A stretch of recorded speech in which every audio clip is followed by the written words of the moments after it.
হাদিকে যে মারার পেছনে শুধুমাত্র হাদিকে মারা নয়, আরো ভয়ংকর পরিকল্পনার কথা অনুমান করছি আমরা।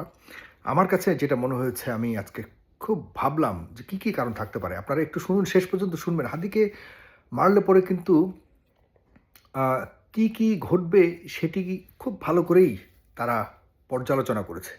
তারা টার্গেট করেছে যে কাকে মারলে বিষয়টি খুব আলোচিত হবে। কিন্তু তাদের দলীয় অথবা রাজনৈতিকভাবে তাদের উপর কোনো আঁচড় আসবে না। দেখেন, চিন্তা করে একটু ভাবুন। আমি তো কথাগুলি বলি, অনেক কথা বলি। আপনারা তো দলীয় দৃষ্টিভঙ্গি থেকে দেখেন, যে কারণে মাথার মানে কানের একদিক দিয়ে যায়, আরেক দিক দিয়ে বের করে ফেলেন। কিন্তু কথাগুলি খুব গুরুত্ব সহকারে শুনুন। হাদি কোনো দলের প্রতিনিধিত্ব করে না, কিন্তু হাদি বেশ পরিচিত একজন মানুষ। হাদি বিভিন্ন কারণে একটু বিতর্কিত রয়েছে। যে কারণে হাদিকে টার্গেট করা হয়েছে, যে হাদিকে মারা হবে, ভীতি সঞ্চার করবে চতুর্দিকে। কিন্তু দলীয়ভাবে কোনো বড় দল ওই তাদের সাথে যে একটা সামনে নির্বাচন ঘিরে সম্পর্ক তৈরি হবার যে একটা অবস্থা তৈরি হয়েছে, সম্ভাবনা তৈরি হয়েছে, সেই সম্ভাবনার মধ্যে কোনো ধরনের যাতে আঁচ না পড়ে, এরকমভাবে একজনকে এবং পরিবেশ পরিস্থিতির অনুযায়ী টাইম টেবিল সব কিছু মিলিয়ে দেখুন, নির্বাচনকে কেন্দ্র করেই এই বড় ধরনের পরিকল্পনার একটি অংশবিশেষ স্থাপন করা হয়েছে বা বাস্তবায়ন করা হয়েছে। চতুর্দিকে একটা ভীতি সঞ্চারিত হয়েছে। এই ভীতি কী নিয়ে? আরও গভীর বিষয় রয়েছে এখানে। জনাব তারেক রহমানকে নিয়ে গত কয়েক সপ্তাহ যাবৎ আপনারা জানেন, জনাব খালেদা জিয়া কি বিদেশে যাবে, তার সন্তানের কাছে যাবে কি যাবে না, এ নিয়ে বহু বিতর্ক, তর্ক এবং গবেষণা চলেছে। খালেদা জিয়া রয়ে গেলেন, তার ট্রিটমেন্ট এখানেই হচ্ছে। শেষ পর্যন্ত নেওয়া হলো না। তারেক রহমান আসবে, তিনি আসতে পারবেন কি না, তিনি তার একক নিয়ন্ত্রণে নেই, তার আশাটা একদম সঠিক বলেছেন তারেক রহমান। কেন বলেছেন আমি আপনাদেরকে বলি। দেখুন, তারেক রহমান আসলে যে তার জীবন আসলেই নিরাপত্তাহীনতার মধ্যে রয়েছে এবং এর মধ্যে ডিপ স্টেটও থাকতে পারে, আমি অবাক হব না। এবং বিশেষ করে পার্শ্ববর্তী দেশ যাদের বড় ধরনের পরিকল্পনার বাস্তবায়ন করছে, বাংলাদেশে যারা রয়েছে তাদের প্রতিনিধি, অতীত আওয়ামী লীগের যারা রয়েছে, সবাই আওয়ামী লীগের খারাপ নয়, আমি বারবার বলছি। কিন্তু আওয়ামী লীগের যারা রয়েছে, যারা সরাসরি কোটি টাকা প্রতিনিয়ত রাজনীতি করে ইনকাম করতে, তারা পাগল হয়ে গেছে। তাদের সব সম্পদ বেহাত হয়ে গেছে। তারা এখন কীভাবে জীবন দিয়ে হলেও তাদের কিছুটা হলেও ক্ষমতার অংশীদার হবার জন্য তারা ব্যাকুল হয়ে আছে। কোনোভাবে ষড়যন্ত্র করে যদি কিছু করতে পারে, সেই চেষ্টা করে যাচ্ছে। তো ভীতি সঞ্চার হয়েছে। হাদিকে মেরে বা তাকে রক্তাক্ত করে সে প্রায় মৃত্যুর কাছাকাছি, ফিরে আসবে কিনা জানি না, মেরেই ফেলেছে ধরি। আল্লাহ যদি নিয়ে আসেন তাহলে তো সে ভিন্ন কথা। ভীতির সঞ্চার হয়েছে প্রত্যেকটা দলে দলে।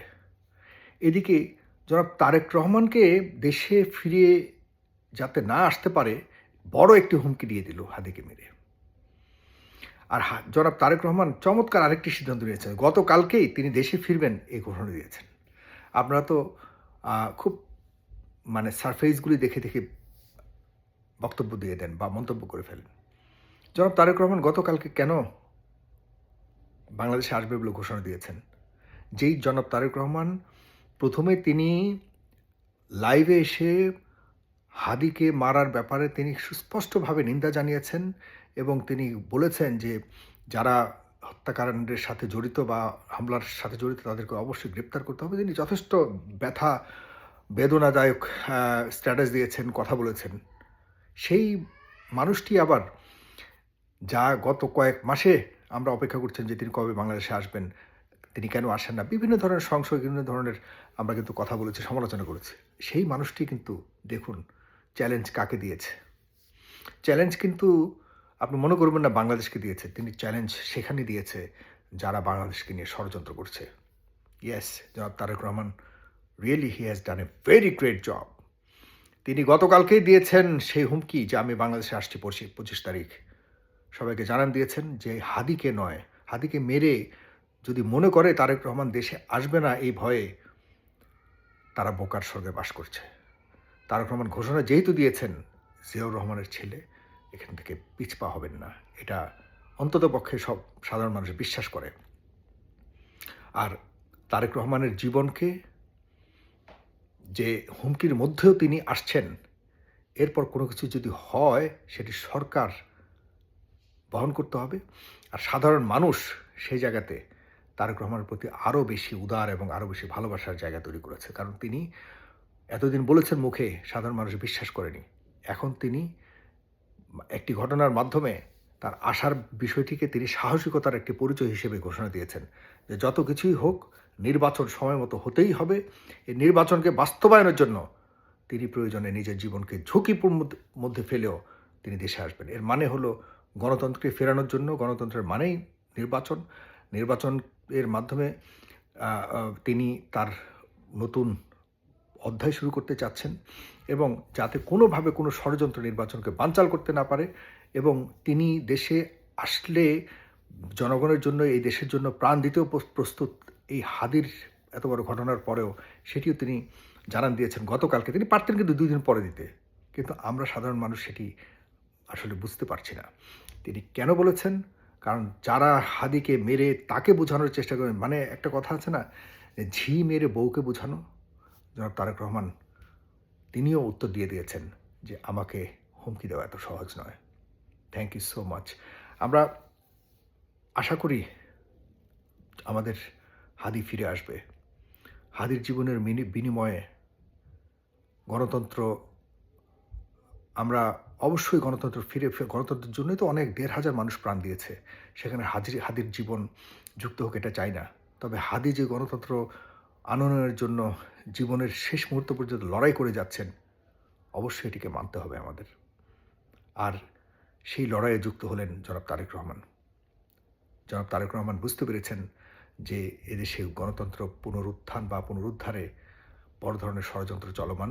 কোনোভাবেই সেই ষড়যন্ত্রকে সফল হতে দেয়া যাবে না বা হতে দেয়া হবে না, যে কারণে তিনি নতুন করে স্টেপ নিয়েছেন। জনাব তারেক রহমান, আমি জানি না আপনি আমার ভিডিও দেখার তো কোনো কথা, আপনার দলের লোকজন তো খুবই অন্ধর মতো, যতক্ষণ পর্যন্ত তার নিজের পক্ষের কোনো কথা না আসবে ততক্ষণ পর্যন্ত কোনো কথা বিশ্বাস করেন না। আমি আরেকটা কথা বলে রাখছি,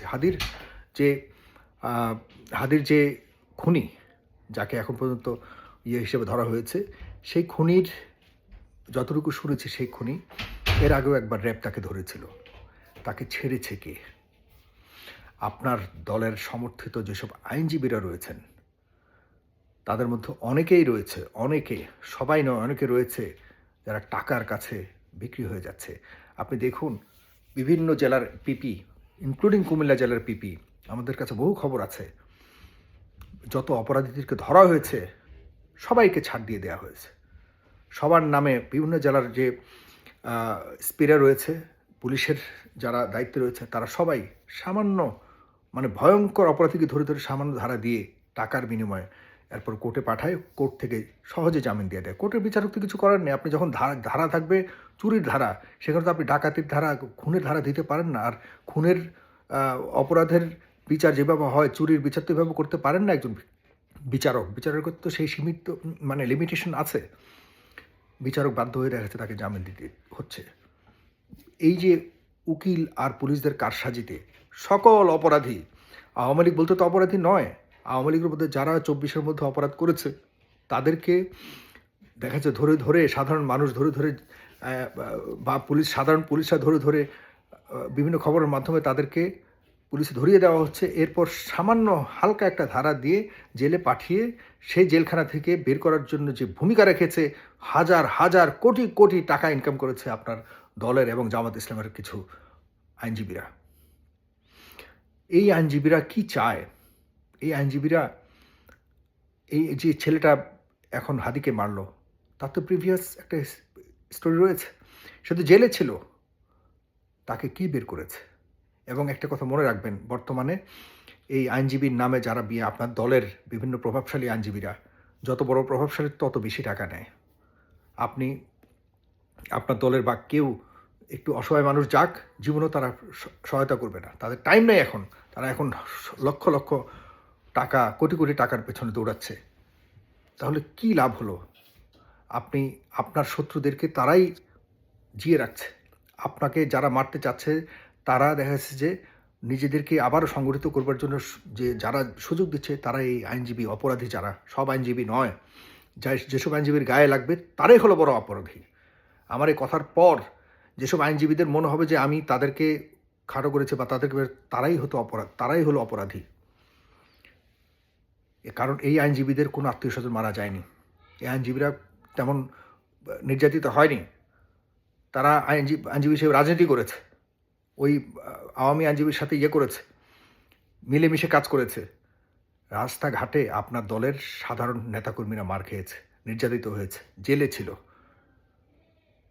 সুতরাং এই আইনজীবীদেরকে আপনি ঠিক করুন, না হলে চোর বাটপার খুনিরা কখনোই আর বিচার পাবেন, মানে তাদের বিচারের সম্মুখীন করতে পারবে না। তারা আবারও বেরিয়ে যাবে আপনার এই অসৎ আইনজীবীদের কারণে। আজকে বলে রাখলাম, সামনের দিকে নাম টাম সহকারে বলবো, একদম নাম টাম সহকারে বলবো। কোটি কোটি বর্তমান সরকার কোটি কোটি টাকা খেয়ে পিপি নিয়োগ দিয়েছে। তো এই পিপিটি কি বসে থাকবে? যে পিপি 50 লাখ বা 2 কোটি 5 কোটি টাকা দিয়ে যে পিপিগিরি পায়, সে কি হাতেম তাই হবে? সে তো টাকার জন্য বড় বড় অপরাধীদেরকে সে ছাড় দিবেই। এই সরকারের যারা পিপি নিয়োগকারী ছিল, আসিফ নজরুল থেকে শুরু করে যারা পিপি নিয়োগ দিয়েছে, এরা তো আমরা জানি কত কোটি কোটি টাকার বিনিময়ে পিপি নিয়োগ দিয়েছে। এরা অপরাধীদেরকে ছেড়ে দিচ্ছে, আর সেই অপরাধীরা বেরিয়ে যে এই ধরনের ঘটনা ঘটিয়ে আপনার জীবনকে হুমকির মুখে ফেলছে, এই হলো উদাহরণ। সামনে আরও বড় ধরনের ঘটনার অপেক্ষা করুন। Please be careful. জনাব তারেক রহমান, আপনার জীবনের জন্য আপনি শক্ত সিদ্ধান্ত নিতে হবে। আপনাকে অবশ্যই আসতে হবে, আপনাকে সাধারণ মানুষ আপনাকে নিরাপত্তা দিবে, এবং নির্বাচন সময় মতো হতেই হবে। এই সরকারের হাতে থাকা মানে হলো অনিরাপদ দেশ। তবে আপনি কতটুকু পারবেন সে নিয়ে প্রশ্ন তো রয়েই গেছে, কারণ আপনার দলেই রয়েছে সব অ্যানালগ পাবলিক, যারা ডিজিটাল এই দুনিয়াকে সামলাবার জন্য প্রস্তুতি নিচ্ছে। কতটুকু পারবে এ নিয়ে বড় প্রশ্ন, এবং সামনে এইসব নিয়ে কথা বলবো। ভালো থাকেন, ধন্যবাদ, আসসালামু আলাইকুম।